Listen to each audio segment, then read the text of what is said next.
We got a huge update from Ivan Demidov's coach over in Russia, as head coach of SKA Roman Rottenberg spoke in a recent Russian interview, saying how he was talking with Kent Hughes, Jeff Gordon, and other members of the Habs front office about the plan for Demidov. And the plan is for him not to come over to North America, but they have a joint development plan for him to stay and play his best hockey in the KHL. We got to get into that, Jesse. Plus, Pierre McGuire, on a recent episode of the Sick podcast, gave a certain benchmark that he believes the Habs need to hit if they want to be playing competitive games next season. That plus much more coming up on this episode of Habs Digest. But guys, before we get into it, I just want to ask you guys, if you're enjoying these videos every single day, even during this dead time of year, every Demidov update, everything like that, hit the subscribe button down below. Over half of you watching this video haven't done it yet, and I know there's a lot of you who haven't done it that like to watch us every single day. So if you want to get notifications, you want to stay up to date on all things Habs, please hit the subscribe button down below. We'd really appreciate it. Jesse, let's start though with this.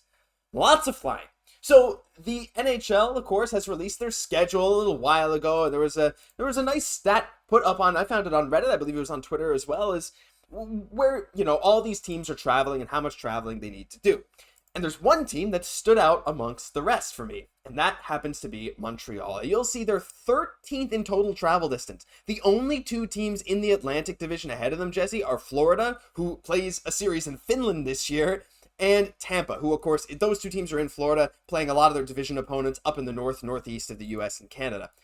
Comparing to Montreal to Ottawa, Jesse, teams that are like 2 hours away by car, Montreal travels 10,500 miles more. I'm not ready to say that this is going to have a huge difference on the season. I know there's a big West Coast road trip, but still looking at that is just like, come on, man, give us a break somewhere. For sure. In the Eastern Conference, right, besides those Florida teams, we're traveling the most. Like in the West, for sure, those teams travel a lot more, but obviously those are the biggest travel distances in that conference, right? But people love seeing the Habs. We know they love to have them on those big Saturday night games, right? So the show must definitely go on. But if there's one thing we can take away from that is you can have a busy schedule, you can be on the road lots, and still be a successful hockey club. Just look at the Florida Panthers last year, fresh off their Stanley Cup win, right? And what it really does is it does provide the team a lot of opportunities to be able to bond and everything else like that. What we want to see is a lot of the time the Habs have almost been a little bit better on the road than at home, right? And we know there's such an amazing, atmosphere at the Bell Center. I'm wondering if maybe just a little bit of that pressure, just because there's so many fans there, right? We know the expectations here. If maybe they do play a little bit looser away, right? We know the Habs do bring an amazing, home court advantage of when they are playing at home, right? But, I think that this young team, they're definitely going to be able to handle it. That's the thing, they're young too, and young teams do take a while to adjust to that kind of pressure. I do expect that home record to climb up and up and up, because it is probably, it is the best rink to play in the entire NHL, and that home ice advantage is a real thing. But yeah, I'm just going to flash it up one more time so you guys can take a look. My gosh, you're absolutely right, Jesse. Every single team, except for the Florida teams ahead of them, is in the Western Conference. A lot of Pacific Division stuff. Ottawa being down that low is crazy to me. But hey, it is what it is, and Montreal's going to do everything they can to overcome that. But let's move on quickly to the next topic, and I want to bring up something Pierre McGuire said. He said Montreal has to do a certain thing if they want to be competitive next year, and that has to do with goal scoring, Jesse. And we know, as Habs fans, goal scoring, well, it certainly has not come easy over the past few seasons with so many injuries, so many players coming in and out of the lineup. It's been a bit crazy. The Habs kind of missing that bona fide goal scorer, minus Caufield, and even Nick Suzuki this past season was pretty good. But this is what Pierre said, Jesse. I want to bring this up. He said, so that's what I think is going to be important for them. But here's the Mendoza line.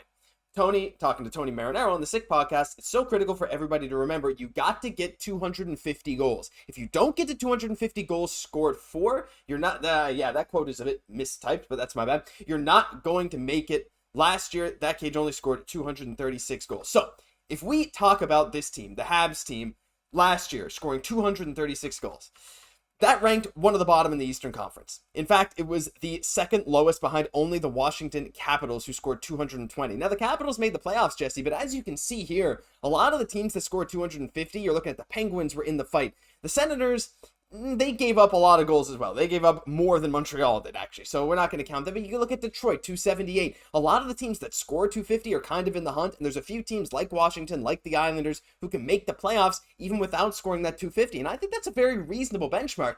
The question is who on the Habs is going to get us there. I expect a big uptick from Caufield. You're going to have Dach coming back into the lineup. If Armia keeps up the pace, it'd be great. You're hopefully not going to miss about, 30 games from Alex Newhook this year. Yes, Monahan is gone, but I think there's a lot of room for improvement, just like a Josh Anderson as well. I think there's a lot of room for the Habs to get to that 250 benchmark. I think it's a great number that Pierre McGuire set out, and I think that's a reasonable goal, honestly, especially looking at the big jumps in development that we're hoping to get. Another big factor in all this as well will be not selling away key core assets of this team, well into the season, even well before the trade deadline when we had to, right? We remember the trade of Sean Monahan last year, who was one of the best players on this team contributing to winning hockey. That affected this team in a huge way. You could argue it was by design. That's in fact that move, and by Kent not wasting too much time, the reason why we landed at number 5 and got a chance to choose Ivan Demidov. So a nice, kind of long-term play by Kent Hughes, I would have to say there. But then you also factor in, to get that 24 goals that we're kind of missing, from last year to kind of get to that 250 mark.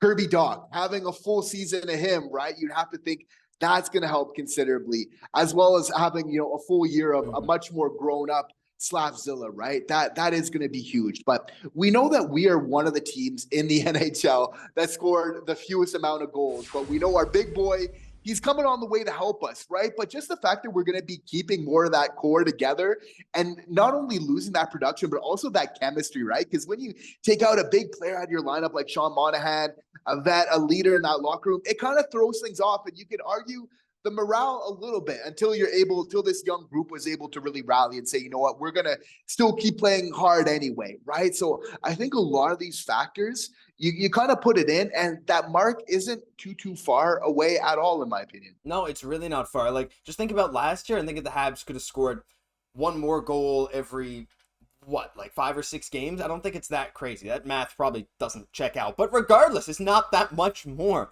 right? Another 14 goals over a whole 82 game season. Yeah, about every 5 games, roughly. So that's really not too bad. So I think it's very possible. But Jesse, there's one guy that Habs fans were hoping could contribute to that goal scoring total. And unfortunately, guys, it seems like it's not going to happen. At least not this year. So we got a big update on Ivan Demidov. I'm going to start saying Ivan because that's what he calls himself. It seems to be that's what the name is, but Ivan, whatever, I'll probably say both as we go on. We'll see what he asks to be called in the coming days, weeks, and months, and years as a Habs fan. But we got to go into this. So Roman Rottenberg, this was posted first by, I'm actually going to bring this up so you guys can take a look at Habs on Reddit, on Twitter. They went and they had a look through a Russian article to translate this. So that was the source for this. Credit to them. Go check out their Twitter. Go check out the Habs Reddit. Of course, there's a bunch of amazing stuff over there. But Jesse, let's get into these quotes. The first thing from SKA coach Roman Rottenberg, he said, I spent an hour and a half on Zoom with reps from the Montreal Canadiens. Marty St. Louis was not there, but Hughes, Gorton, Lecavalier, a bunch of them were. We discussed Demidov. We talked everything over well. We had a very positive conversation about how we would develop Ivan in SKA. There was no talk even about him leaving for Canada. It was the ill-wishers who threw in fake news. So that was fake news, apparently, that he might be coming over to Canada. But the truth is, Montreal and I have a joint plan for Demidov's development. Our goal is for Ivan to have his best season in the KHL. We have a very strong, skilled roster, and this will benefit Demidov. Adult teammates will help Vanya, which is nickname for Ivan, on the ice and in life. This is kind of great, but also heartbreaking at the same time. With all this talk, maybe he'll come to North America. It seems like no, but one thing that comes from this, Jesse, that makes me so thrilled is that there's a joint plan. Like, I just didn't expect the Habs to be in conversation with a Russian team about a guy who's going to leave that team, for them to have a joint plan for his development. Not only that, but clearly they see Demidov very highly if they plan for him to play big minutes, an important role in the KHL next season as what's going to be an 18, 19-year-old. I just feel like, you know what? I was upset when I read this and saw he probably wasn't going to come to North America this year. Maybe after the KHL playoffs, who knows? But like, this kind of sounds better than I was expecting for the Russian case. Ivan Demidov staying in Russia for one more year is what's ideal for himself, for his development, but also for the Montreal Canadiens. And this is what Kent Hughes wanted as well. And you can definitely tell that when there was no kind of conversations, even to the contrary. You can tell Kent Hughes that this is really what he wanted, right? So I'm really happy to see that they're kind of sticking with the development plan, right? Of having him play against better level of competition than last year in the MHL, but not quite the NHL, just considering that the level of competition between the MHL and the NHL is so vast, I think it's absolutely perfect that he's staying there for one more year to get ready and that they have a solid plan. Like, it seems like he's going to get his reps, which is so huge, right? We know on Habs Digest, we know whether it's in the gym or, on the ice, you need to get your reps in. It's so important. That was the one caveat. Like, if he's going to be over there and he's going to be getting his time on the ice, that's all I'm asking for. And the fact that they have like a really solid plan where they're saying, like, not only do we want him to be in the KHL this year, his coach Roman was saying, it's like, we want him to have like the best year in the KHL. They really want to set him up for success. So the fact that they're just in communication, like you said, talking for an hour and a half, Vincent Lecavalier, Jeff Gordon, Kent Hughes, everybody else like that, so just so amazing that they could really kind of form out like what's going to be the best for this player, and good form knowing that, from SKA, knowing that he is going to be leaving after next year, still to put him in a good spot, right? I think that's something we definitely have to appreciate, here on this side of the pond, for his development. So I think overall speaking, like, it might not seem like it. We're all really excited to see him, but he's going to be that much more ready to actually play and thrive at this level when he gets here. For sure, he could have already done it. If Macklin was playing this year in the NHL, Ivan Demidov, Ivan Demidov can do that for sure, right? But I think just a little bit more seasoning, just considering just kind of his trajectory of the leagues he's played in the past, will really serve him the best in the long term. Yeah, for sure. And I think this is, like you said, going to be completely perfect for him because the KHL level is not what it used to be. It's not quite at the NHL level. It's still quite good, but it's going to give him a bit more leeway as well. And now the big question everyone's asking is, why are they doing this? Why are they buying into developing Demidov? Well, first of all, I think one big thing is character. That's one thing we've saw. Character and maturity is one thing the Habs have drafted for all the time, and it's something that Ivan Demidov certainly has. So they probably want to help him, the player. Remember, he made the KHL roster last year to open the season, played 4 games. So I think they quite like him. But number 2, maybe with the KHL, this is speculation, but with the KHL now separated from kind of the Russian Hockey Federation, now maybe there's more of an incentive to be on good terms with NHL teams. I don't know, that's kind of speculation, but all at the same time, Jesse, I can't help but be happy for Demidov. Can't help but be happy to see that his development plan is going as well as we could have imagined. The fact that the Habs are communicating with his team in Russia is phenomenal. To hear that things are gonna, they plan for him to have as good a season as they can. I mean, it's just music to our ears. But what do you guys think? Let us know down below about this whole situation. Are you disappointed he's not coming to North America? Are you kind of happy that we're hearing that the Habs are having a hand in his development over in Russia? We'd love to hear from all of you down there. That'll do it for this episode of Habs Digest. If you enjoyed, leave a like, comment, subscribe to the channel. Thank you all so much for watching every single day. And subscribe like I asked at the start of the video. I'm Josh Gosse, my co-host, Jesse Poirier. We'll catch you in the next one.